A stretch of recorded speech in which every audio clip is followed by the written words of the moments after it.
20 black legends whose final days exposed the dark side of fame. They gave the world timeless music, unforgettable performances, and moments that still move us today. But behind the applause, many of these black legends were entering final chapters filled with pain, illness, betrayal, addiction, or crushing pressure. Some died at the height of their fame, others faded quietly after the industry stopped listening, and a few left behind questions that remain unanswered decades later. In this video, we uncover the heartbreaking final days of 20 icons and the hidden cost of the spotlight. Stay until the end, because the last stories may completely change how you remember these legends. Which artist's final chapter affected you most? Comment below, like this video, and subscribe to Golden Black Legends for more powerful untold stories. Michael Jackson. Michael Jackson's final years revealed a painful contrast between extraordinary success and overwhelming personal pressure. By the time he entered the final chapter of his life, he had already become one of the most influential entertainers in history. With more than 500 million records sold worldwide, 13 Billboard Hot 100 #1 singles, and the best-selling album of all time, Thriller Jackson, had reshaped modern music, dance, and popular culture. Yet, behind the legendary performances stood a man carrying immense physical pain, relentless public scrutiny, and the enormous expectations that accompanied global superstardom.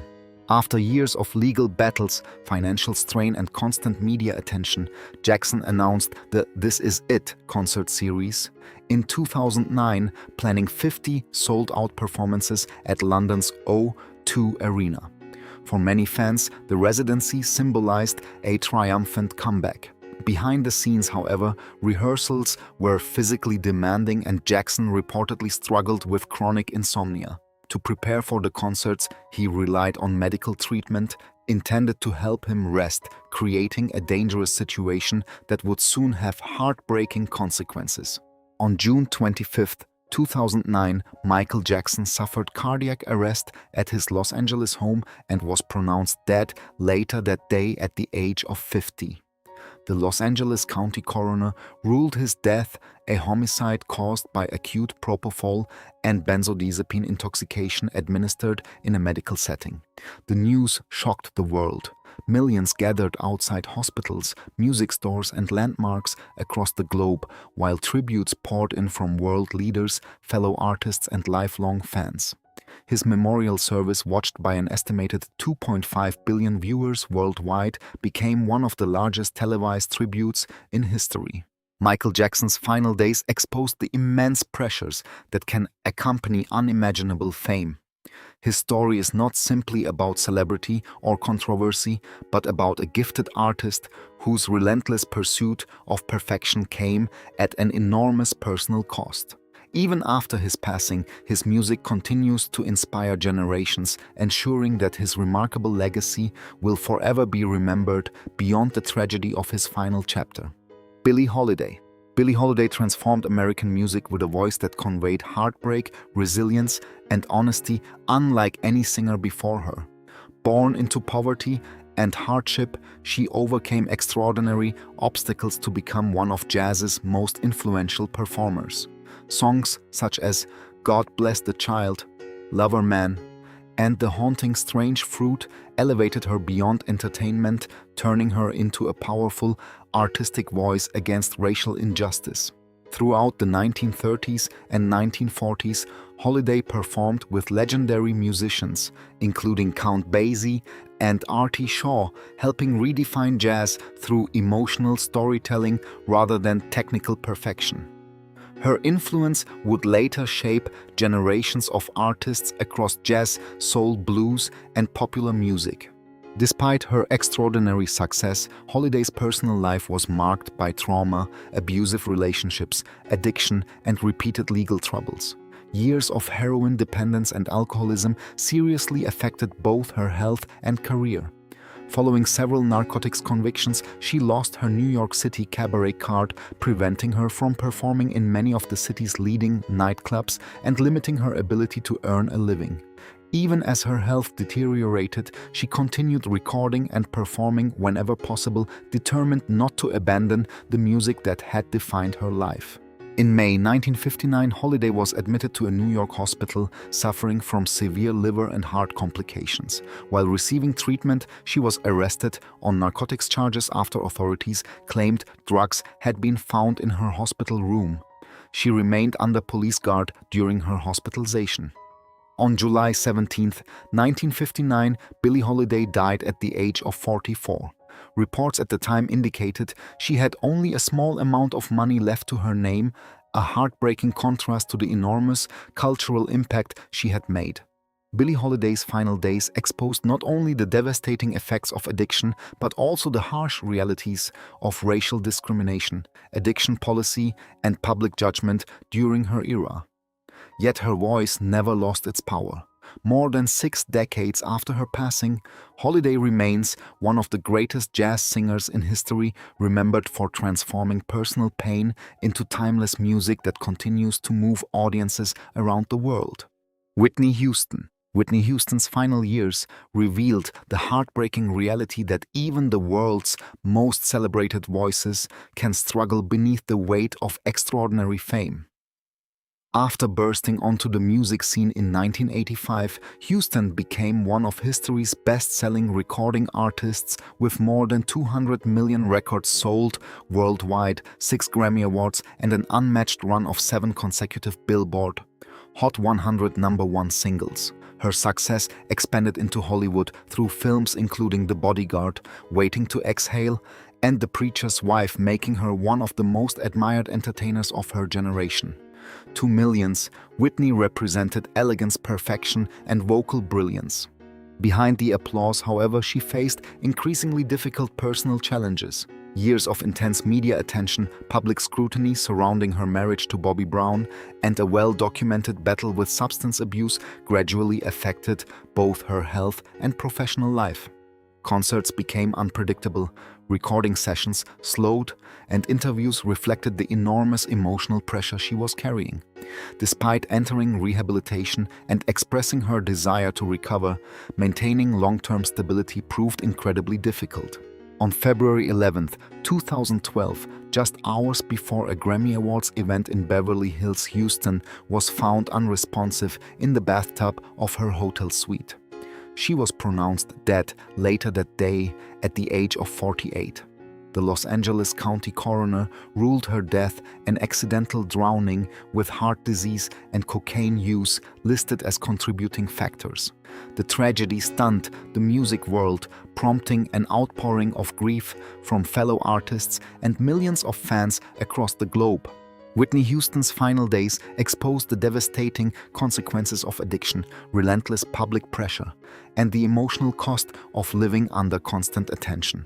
Yet her remarkable achievements remain untouched by those final struggles. Her extraordinary voice continues to inspire new generations, proving that while her last chapter was filled with heartbreak, the beauty of her music and the legacy she created will endure for decades to come. Marvin Gaye spent his career creating music that explored love, faith, social justice, and the deepest emotions of the human experience. As one of Motown's greatest stars, he helped redefine soul music with timeless classics such as What's Going On, Let's Get It On, Sexual Healing, and Mercy, Mercy Me.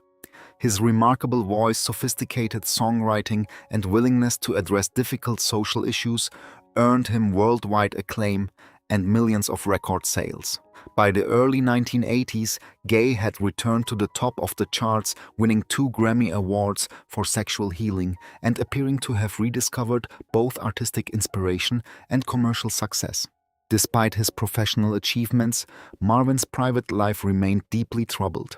Financial difficulties, tax problems, struggles with cocaine addiction, and ongoing emotional conflicts weighed heavily on him throughout his later years. Seeking peace, he eventually moved back into the Los Angeles home of his parents, hoping to recover physically and emotionally. Instead, long-standing tensions with his father, Marvin Gaye Sr., continued to escalate. Friends later described the household as increasingly unstable, with frequent arguments creating an atmosphere of constant stress. On April 1st, 1984, just one day before his 45th birthday, a violent confrontation inside the family home ended in tragedy.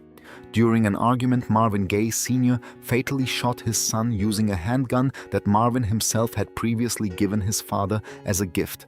The shocking death of one of music's greatest voices stunned the world and instantly became one of entertainment history's most heartbreaking family tragedies. Marvin Gaye's final days exposed not only the destructive effects of addiction and emotional distress, but also the devastating consequences of unresolved family conflict. His extraordinary career remains a testament to artistic genius, while his tragic ending serves as a reminder that fame and success cannot shield anyone from personal pain. Decades later, his music continues to inspire listeners around the world, ensuring that his voice will forever outlive the sorrow of his final chapter. Richard Pryor. Richard Pryor transformed stand-up comedy by speaking with a level of honesty that few entertainers had ever dared to embrace. Drawing upon a difficult childhood marked by poverty, violence, and hardship in Peoria, Illinois, he developed a fearless style that blended humor with painful personal truth. During the 1970s and 1980s, Pryor became one of America's most influential comedians, winning multiple Grammy Awards for his comedy albums, while starring in blockbuster films such as Silver Streak, Stir Crazy, Brewster's Millions, and See No Evil, Hear No Evil. His groundbreaking work inspired generations of performers, including Eddie Murphy, Chris Rock, Dave Chappelle, and Kevin Hart. Behind the laughter, however, Pryor endured years of severe cocaine addiction that nearly destroyed both his health and career. His dependence on freebase cocaine reached a dangerous level during the late 1970s. In June 1980, he suffered catastrophic burns after a highly publicized incident at his Los Angeles home while under the influence of freebase cocaine. Although he required months of medical treatment after sustaining burns over much of his body, Pryor refused to let tragedy define him. Instead, he returned to the stage and transformed his painful experience into unforgettable comedy, demonstrating remarkable resilience and creative courage. The challenges continued when Pryor publicly revealed in 1986 that he had been diagnosed with multiple sclerosis, a progressive neurological disease that gradually limited his mobility. Even as his health declined, he remained active as a writer, performer, and creative force until his death from a heart attack on December 10, 2005, at the age of 65. Richard Pryor's final years exposed the lasting physical and emotional consequences of addiction while also highlighting extraordinary perseverance. His story is not one of defeat but of resilience, honesty, and artistic brilliance. Although his later life was shaped by illness and the scars of earlier struggles, his influence on comedy remains unmatched, proving that true greatness is measured not only by success but by the courage to keep creating through life's darkest moments. Sam Cooke. Sam Cooke's final days revealed how quickly extraordinary success can be overshadowed by unanswered questions and lasting controversy. Widely known as the King of Soul, Cooke transformed American music through his smooth vocals, groundbreaking songwriting, and entrepreneurial vision. Beginning as a gospel singer with the Soul Stirrers, before crossing into popular music, he delivered timeless classics including You Sent Me Cupid, Chain Gang, and A Change Is Gonna Come. Beyond his remarkable voice, Cooke was also a successful businessman who founded his own publishing company and record label, becoming one of the first black artists to fight for greater control over his music and financial future. By 1964, Cooke stood at the height of his career. His recordings dominated the charts, and his growing influence extended beyond entertainment into the civil rights movement. Yet his final hours remain one of music history's most debated tragedies. On December 11, 1964, Cooke was shot and killed at the Hacienda Motel in Los Angeles by motel manager Bertha Franklin. Authorities ruled the shooting a justifiable homicide, concluding Franklin acted in self-defense. However, the circumstances surrounding the incident have been questioned for decades by family members, friends, historians, and fans, fueling countless discussions and investigations without producing conclusive evidence to overturn the official ruling. Cooke was only 33 years old when his life ended, leaving behind a wife, children, and an extraordinary musical legacy that had barely reached its full potential. His death shocked the entertainment industry and deprived America of one of its most influential voices during a pivotal moment in the nation's history. Sam Cooke's final days exposed not only the uncertainty surrounding his death, but also the pressures faced by black artists seeking independence during a turbulent era. Although his life ended far too soon, his music continues to inspire generations. His voice became more than entertainment. It became a symbol of hope, dignity, and the enduring pursuit of equality that still resonates throughout the world today. Jackie Wilson.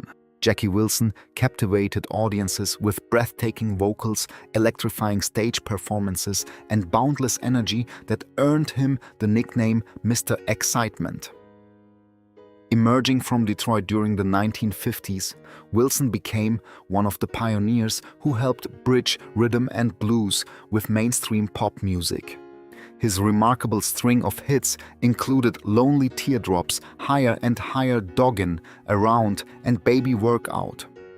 His influence reached generations of performers, with artists such as Michael Jackson, Elvis Presley, and James Brown praising his extraordinary stage presence and vocal ability. At the peak of his career, Wilson stood among America's greatest entertainers. Despite his immense popularity, Wilson's personal life was marked by financial hardship, industry exploitation, and devastating health problems. Years of exhausting performances combined with business arrangements that left him earning far less than many believed created enormous pressure. On September 29, 1975, while performing Lonely Teardrops during a concert in New Jersey, Wilson collapsed on stage after suffering a massive heart attack. Oxygen deprivation caused severe brain damage, leaving him unable to communicate or care for himself. For nearly 9 years, Wilson remained in a minimally conscious state while receiving long-term medical care. During that period, many fans were unaware that one of music's greatest stars was quietly fighting for survival. His condition highlighted the fragile reality behind celebrity and the limited financial protections many artists faced during that era.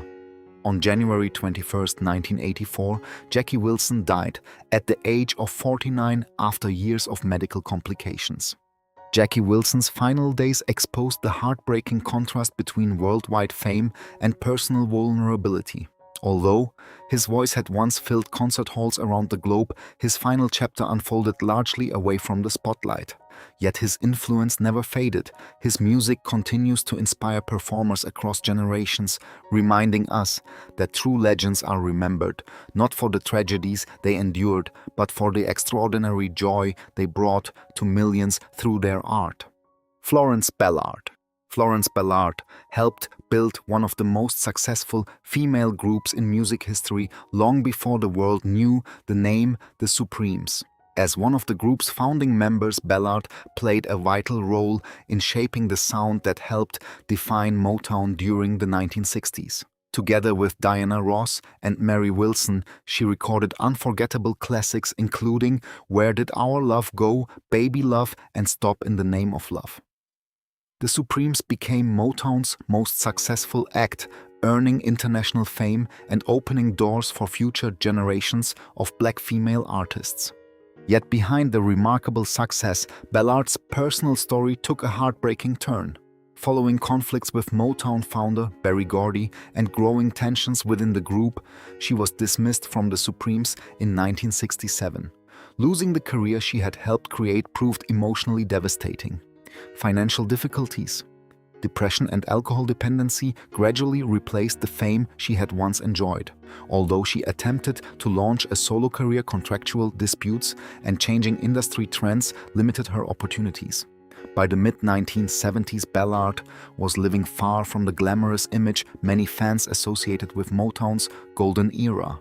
In 1975, Ballard began rebuilding her life, reconnecting with family, and exploring the possibility of returning to music. Friends later recalled that she appeared more optimistic than she had in years. Tragically, those hopes were cut short. On February 22, 1976, she died suddenly from cardiac arrest caused by coronary artery thrombosis at just 32 years old.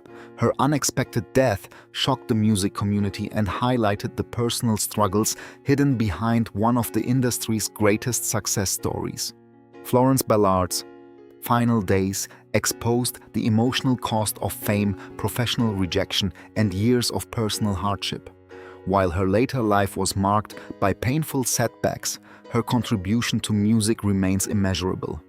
Today, she is remembered not only as a founding member of the Supremes, but also as a gifted artist whose voice helped change popular music forever, ensuring that her legacy continues to outshine the sadness of her final chapter. Donny Hathaway. Donny Hathaway possessed one of the most soulful voices ever recorded, blending extraordinary musical talent with emotional depth that few artists have matched. A gifted singer, pianist, composer, and arranger, Hathaway became one of soul music's defining figures during the 1970s. His solo recordings, including A Song for You and Someday We'll All Be Free, showcased remarkable artistry, while his unforgettable duets with Roberta Flack, such as Where Is the Love and The Closer I Get to You, earned Grammy Awards and worldwide admiration.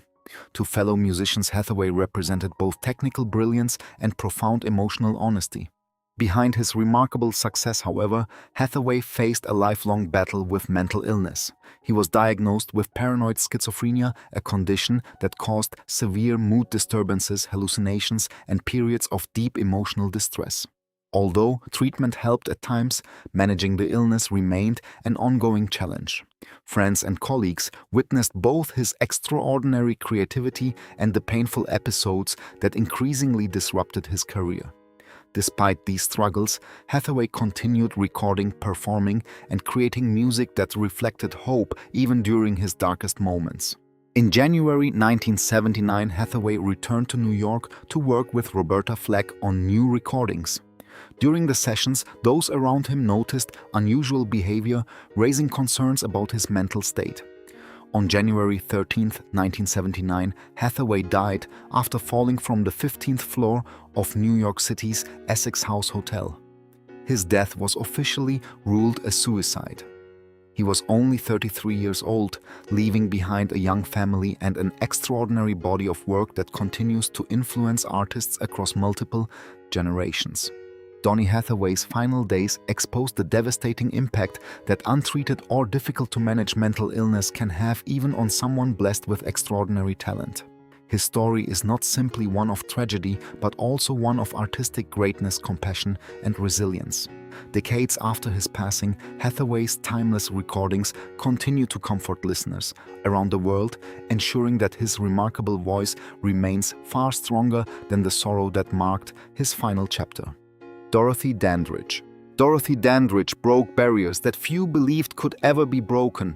With extraordinary beauty, elegance, and talent, she became the first Black woman nominated for the Academy Award for Best Actress for her unforgettable performance in Carmen Jones in 1954. At a time when racial discrimination limited opportunities for Black performers, Dandridge emerged as an international star, appearing in acclaimed films, sold-out nightclub performances, and magazine covers around the world.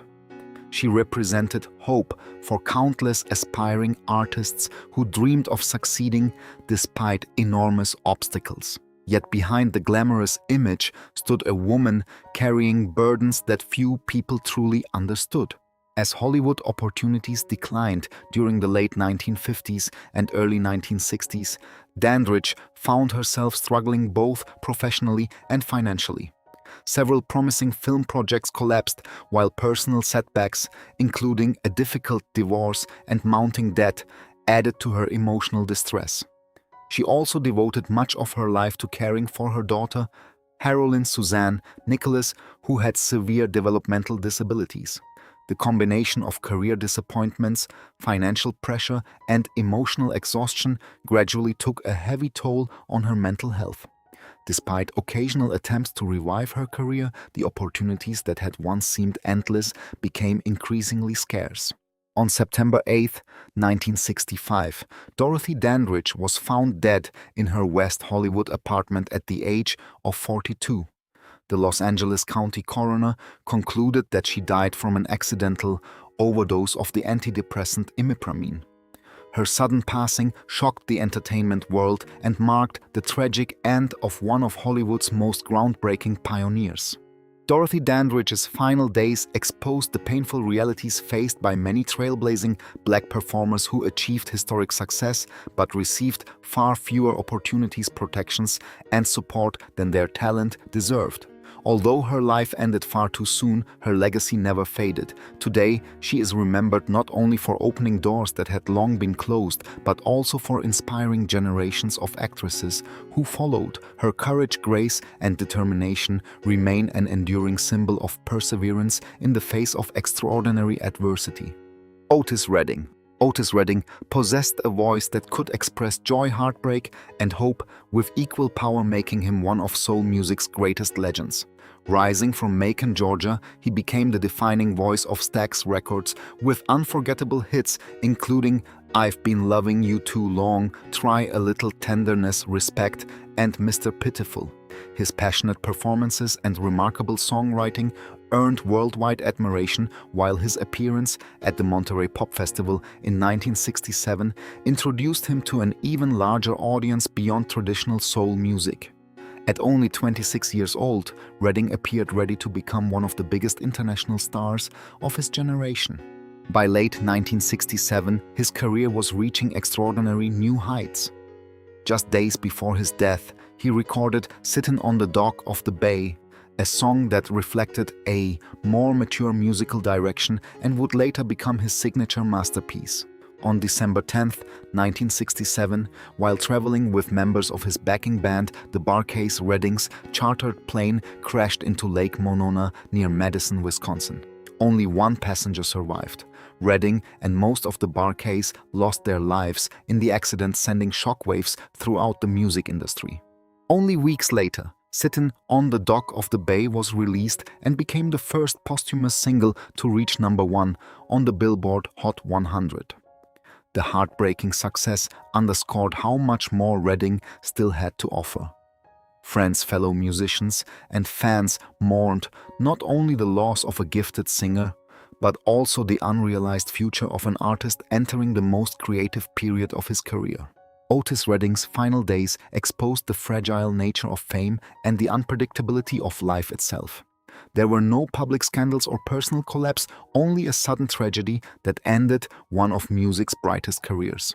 Yet his legacy continues to grow with each passing generation, proving that true greatness is measured not by the length of a career but by the timeless impact left behind. Teddy Pendergrass. Teddy Pendergrass rose from humble beginnings to become one of the most powerful voices in soul and R&B. After first gaining national attention as the lead singer of Harold Melvin and the Blue Notes, he launched an extraordinary solo career that produced timeless hits such as Close the Door, Love TKO, Turn Off the Lights, and If You Don't Know Me By Now. His rich baritone voice, magnetic stage presence, and emotionally charged performances made him one of the biggest male stars of the late 1970s and early 1980s. Concerts regularly sold out, and his popularity helped redefine modern romantic soul music. Everything changed on March 18, 1982, when Pendergrass was involved in a devastating car accident in Philadelphia. His Rolls-Royce crashed into a tree, leaving him with a severe spinal cord injury that resulted in permanent paralysis from the chest down. Overnight, one of the music industry's most dynamic performers faced an entirely different reality. The accident abruptly ended the physically energetic stage performances that had become his trademark and forced him to rebuild every aspect of his life. Rather than surrendering to despair, Pendergrass demonstrated remarkable determination. After extensive rehabilitation, he returned to the recording studio, released new albums, and performed from a wheelchair, inspiring millions with his resilience. Beyond music, he became a passionate advocate for people living with spinal cord injuries, establishing the Teddy Pendergrass Alliance to improve rehabilitation and support services. Although his health continued to present challenges in later years, he remained committed to helping others while preserving his artistic legacy. Teddy Pendergrass passed away on January 13, 2010, at the age of 59 following complications after colon cancer surgery. Teddy Pendergrass's final years exposed the unpredictable nature of life and the incredible strength required to overcome devastating adversity. His story is not defined by tragedy but by perseverance. Instead of allowing a life-changing accident to silence him, he proved that courage, dignity, and determination can inspire others long after the spotlight fades. His extraordinary legacy continues to remind the world that true greatness is measured not only by talent but also by resilience in the face of unimaginable challenges. Phyllis Hyman. Phyllis Hyman possessed one of the richest and most emotionally expressive voices in modern soul and jazz. Standing nearly 6 feet tall with remarkable elegance and vocal control, she captivated audiences from the late 1970s through the early 1990s with unforgettable songs such as You Know How to Love Me Living, All Alone, Old Friend and Meet Me on the Moon. Her performances combined technical brilliance with profound emotional honesty, earning widespread admiration from fellow musicians and loyal fans. Although she never achieved the same commercial success as some of her contemporaries, Hyman became one of the most respected vocalists of her generation, admired for her authenticity and extraordinary stage presence. Behind her graceful public image, however, Hyman quietly struggled with severe depression and bipolar disorder, although the condition was not publicly discussed during much of her career. The pressures of the music industry, failed relationships, and recurring emotional pain weighed heavily on her throughout the years. Friends often described her as deeply compassionate but privately burdened by loneliness and inner turmoil. Despite continuing to record and perform, maintaining emotional stability became an increasingly difficult challenge. During her later years, she also spoke candidly about feeling misunderstood within an industry that often valued commercial success over personal well-being. On June 30, 1995, the day she was scheduled to perform at the Apollo Theater, Phyllis Hyman was found dead in her New York apartment. She died by suicide at the age of 45, leaving behind a note that reflected the depth of her emotional suffering. Her passing shocked the music community and prompted broader conversations about depression and mental health among entertainers. Phyllis Hyman's final days exposed the hidden emotional cost that fame can sometimes conceal. While audiences celebrated her magnificent voice, few understood the private battles she faced every day. Today, her remarkable recordings continue to inspire listeners worldwide, while her story reminds us that mental illness deserves compassion, understanding, and treatment. Her enduring legacy is defined not by the sadness of her final chapter, but by the timeless beauty she shared through her unforgettable music. Lee Morgan. Lee Morgan was one of jazz's brightest young stars, a trumpet virtuoso whose remarkable talent transformed him into a legend before he reached middle age. Born in Philadelphia, Morgan joined Dizzy Gillespie's big band while still a teenager before becoming one of the defining artists of Blue Note Records. Albums such as The Sidewinder, Search for the New Land, and Cornbread showcased his extraordinary creativity, helping him become one of the most influential hard bop musicians of the 1960s. His bold improvisation and unmistakable tone earned admiration throughout the jazz world, while The Sidewinder became an unexpected commercial success that introduced his music to an even wider audience. Despite his remarkable achievements, Morgan's personal life became increasingly complicated. He struggled with heroin addiction during part of his career, a challenge that temporarily slowed his artistic momentum before he returned to recording with renewed focus. He was also involved in a turbulent relationship with Helen Morgan, who had supported him during difficult periods, but whose relationship with him became increasingly unstable. Friends later recalled frequent arguments fueled by emotional strain and jealousy, creating a tense atmosphere that few imagined would end in tragedy.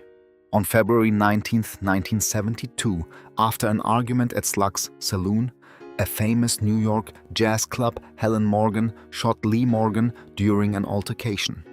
Delays caused by severe weather reportedly slowed emergency transportation, and Morgan died before reaching the hospital. He was only 33 years old. His death stunned the jazz community, ending the life of one of its greatest innovators at the height of his creative powers. Lee Morgan's final days exposed the devastating intersection of addiction, complicated relationships, and personal turmoil that can exist behind artistic brilliance. Although his life ended far too soon, his influence on jazz has never diminished. More than 50 years later, musicians around the world continue studying his recordings, ensuring that his extraordinary talent remains far more enduring than the tragedy that brought his remarkable journey to an abrupt end. Frankie Lymon. Frankie Lymon became an international sensation before most teenagers had even finished school. As the youthful lead singer of Frankie Lymon and the Teenagers, he helped redefine early rock and roll with the timeless hit Why Do Fools Fall in Love? Released in 1956, the song became an international success and transformed the 13-year-old Lymon into one of the first true teenage pop idols. His energetic performances, unmistakable voice, and youthful charisma captivated audiences on both sides of the Atlantic, influencing future stars, including Michael Jackson and countless young performers who followed. Yet fame arrived far too quickly. As his voice changed during adolescence, his career began losing momentum. At the same time, Lymon struggled with heroin addiction after being introduced to drugs while touring. The addiction gradually overshadowed his extraordinary musical talent, leading to repeated legal problems, unstable employment, and financial hardship.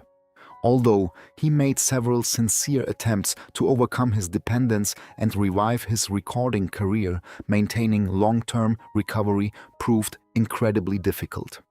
By the late 1960s, the young superstar, who had once filled concert halls, was largely performing in smaller venues while searching for another opportunity to rebuild his life. On February 27, 1968, Frankie Lymon was found dead from a heroin overdose at his grandmother's home in New York. He was only 25 years old. His sudden death shocked fans who remembered the joyful teenager whose music had helped shape the birth of rock and roll.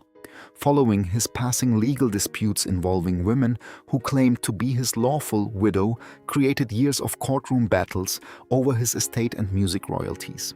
Frankie Lymon's final days exposed the devastating consequences of childhood fame, addiction, and an industry that often failed to protect its youngest stars. Although his life was tragically brief, his influence remains enormous.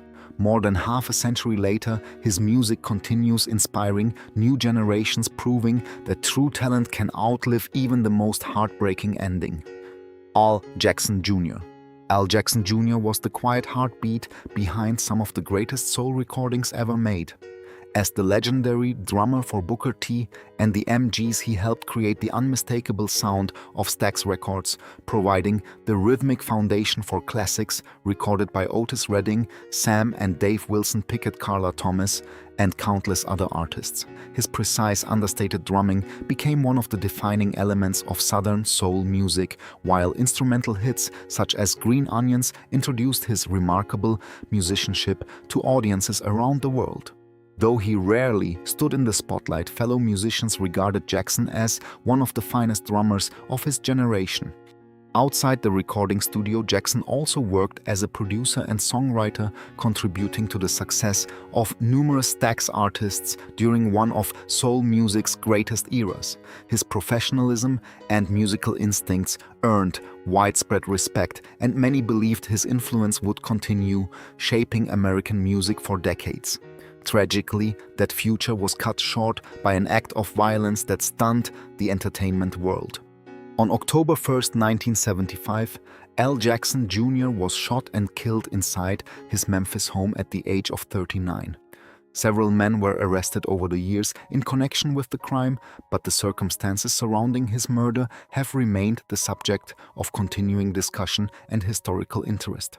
Regardless of the unanswered questions, his sudden death deprived soul music of one of its most gifted and influential musicians during the height of his creative life. Al Jackson Jr.'s final days exposed the heartbreaking reality that even extraordinary talent cannot shield someone from violence or tragedy. Unlike many stars whose careers faded gradually, Jackson remained deeply respected and creatively active until his life ended without warning. His extraordinary drumming continues to influence musicians across multiple genres, from soul and R&B to rock and jazz. Today, his legacy lives on through the timeless recordings that continue introducing new generations to the unmistakable rhythm of one of music's greatest masters. Darrell Banks. Darrell Banks possessed one of the most powerful voices to emerge from the golden era of soul music, yet his career ended almost as quickly as it began. Born Darrell Eubanks, he rose to national attention in 1966 with the unforgettable hit "Open the Door to Your Heart," a song that reached the top 10 on the Billboard R&B chart and established him as one of the most promising new singers of the decade. His emotional delivery, smooth vocal style, and heartfelt performances earned admiration from both audiences and fellow musicians. At a time when soul music was flourishing, Banks appeared destined for an even greater future. As his popularity grew, however, his personal life became increasingly complicated.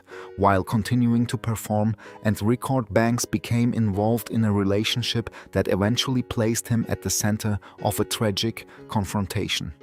On April 24, 1970 in Detroit, Banks was shot during an altercation involving an off-duty police officer, Aaron Bullock, who was romantically involved with the same woman. Bullock claimed self-defense, but the case generated controversy and public debate.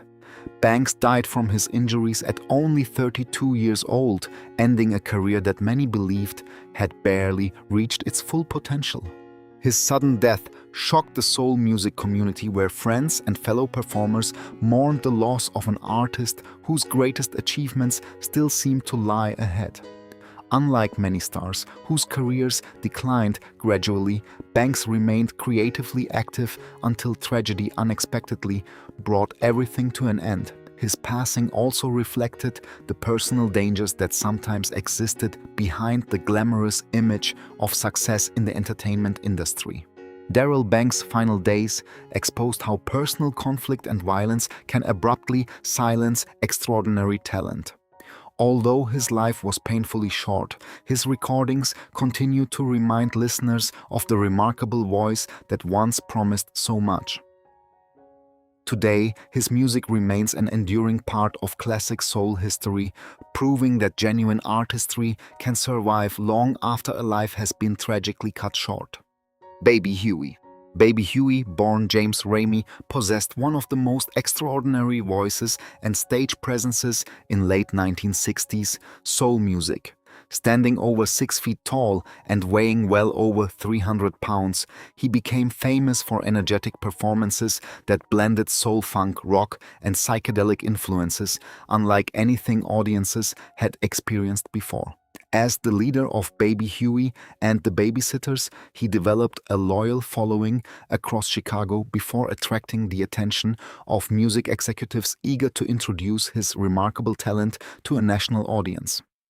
Many believed he had the charisma and originality to become one of the defining stars of a new musical era. Behind the scenes, however, constant touring and the pressures of sudden success placed enormous strain on his health. Heavy alcohol consumption and drug use reportedly became increasingly serious concerns as his career accelerated. Producer Curtis Mayfield recognized Huey's extraordinary potential and signed him to Curtom Records, hoping to launch him into mainstream success. Recording sessions for what would become the Baby Huey story. The living legend demonstrated just how unique his voice truly was, blending raw power with remarkable emotional depth. Tragically, Huey never lived to witness the album's release. On October 28, 1970, he died from a heart attack at only 26 years old, with obesity and drug-related health complications widely believed to have contributed to his untimely death. The album was released posthumously in 1971 and later became one of the most influential recordings in soul and hip-hop history, sampled by numerous artists over the following decades. Baby Huey's final days exposed the enormous physical and emotional pressures that can accompany rising fame, especially for young performers with little time to adjust to sudden success. Although his recording career was remarkably brief, his influence continues to grow with every generation. His extraordinary voice and fearless musical experimentation ensured that despite his heartbreaking ending, Baby Huey would forever be remembered as one of soul music's greatest unrealized talents. James Carr. James Carr possessed a voice so rich and emotionally powerful that many critics considered him one of the greatest soul singers of all time. Born in Mississippi and raised in Memphis, Carr became a defining artist of Goldwax Records during the 1960s.